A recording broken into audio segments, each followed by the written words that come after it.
Andhra Pradesh speaker Ayyanna పాత్రుడి తనయుడు చింతకాయల విజయ్ చేసిన comments ఇటీవల వైరల్ అయ్యాయి. చాలా పెద్ద వివాదంగా మారాయి. ఐటీడీపీ రాష్ట్ర స్థాయి కీలక బాధ్యతలు నిర్వహిస్తున్న విజయ్ తన పార్టీ కేడర్కి ఇచ్చిన పిలుపు విస్మయకరంగా కనిపించింది. సిగ్గు లజ్జ ఉంటే వైఎస్ఆర్సీపీ వాళ్లతో మాట్లాడొద్దు, మానవత్వంతో పుట్టుంటే వాళ్ళ వైపు కన్నెత్తి కూడా చూడొద్దు అన్నట్టుగా ఆయన చెప్పుకొచ్చారు. కానీ తీరా చింతకాయల విజయ్ మాటల మీద తీవ్రమైన వివాదం చెలరేగగానే మళ్ళీ ఆయన స్పందిస్తూ తన మాటలను సమర్థించుకున్నారు. తాను ఖచ్చితంగా తన కేడర్కి అదే చెప్తాను, తెలుగుదేశం పార్టీ వాళ్ళంతా అదే పని చెయ్యాలని కోరుకుంటాను అంటూ చెప్పుకొచ్చారు.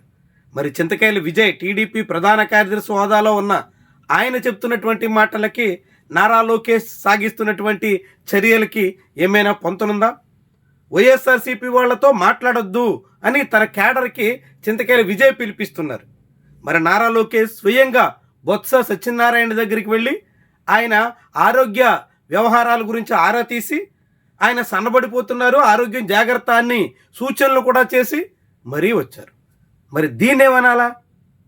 కింద క్షేత్రస్థాయిలో పల్లెలో కార్యకర్తలేమో పక్క పార్టీ వాళ్లతో మాట్లాడకూడదు అని చెబుతున్న చింతకాయల విజయ్కి మరి తన పార్టీలోనే ఉన్న మంత్రి, తన తోటి నాయకుడు అలాంటి పద్ధతిలో సాగుతుంటే దానికేమంటారు? వైఎస్ఆర్సీపీ వాళ్లతో నాయకులైతే మాట్లాడవచ్చు, కానీ కార్యకర్తలు మాట్లాడితే తప్పు అని చిత్రీకరించదలుచుకున్నారా? అలాంటి సూత్రీకరణ ఏమైనా తీసుకొస్తారా? చింతకాయల విజయ్ మాటలు చాలా విడ్డూరంగా కనిపించాయి. అనేక మంది నుంచి విమర్శలు వచ్చాయి. కానీ దాని తర్వాత కూడా ఏమాత్రం పాఠాలు నేర్చుకోకుండా తన మాటల్ని, తన తీరుని, తన ధోరణిని సమర్థించుకుంటూ విజయ్ మళ్ళీ మీడియా ముందుకు వచ్చారు.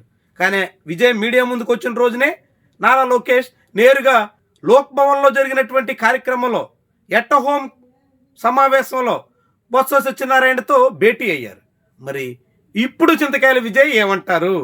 తన కార్యకర్తల్ని దూరం పెడతాను, వైఎస్ఆర్సీపీ వాళ్ళతో మాట్లాడినటువంటి వాళ్ళ వైపు నేను కన్నెత్తి కూడా చూడను, వాళ్ళు అసలు నాకు అవసరమే లేదు అంటూ చెప్పిన విజయ్ ఇప్పుడు నారా లోకేష్ని కూడా అదే అనగలరా?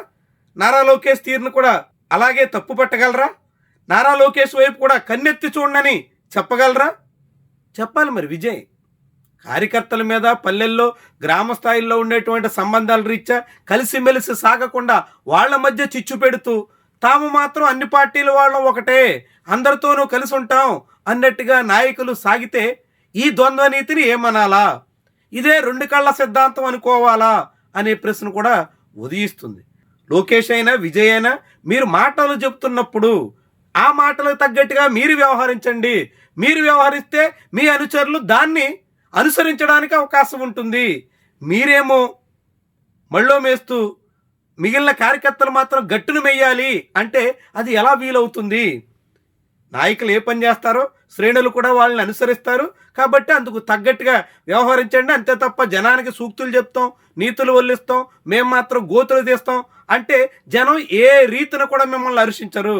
కాబట్టి చింతకాయల వారి అబ్బాయి కొంచెం జాగ్రత్తగా మాట్లాడడం, మాట్లాడిన దానికి తగ్గట్టుగా వ్యవహరించడం, తాను చెప్పిన దానికి కట్టుబడి ఉండడం చాలా చాలా అవసరమన్నది గుర్తించడం ఆవశ్యం.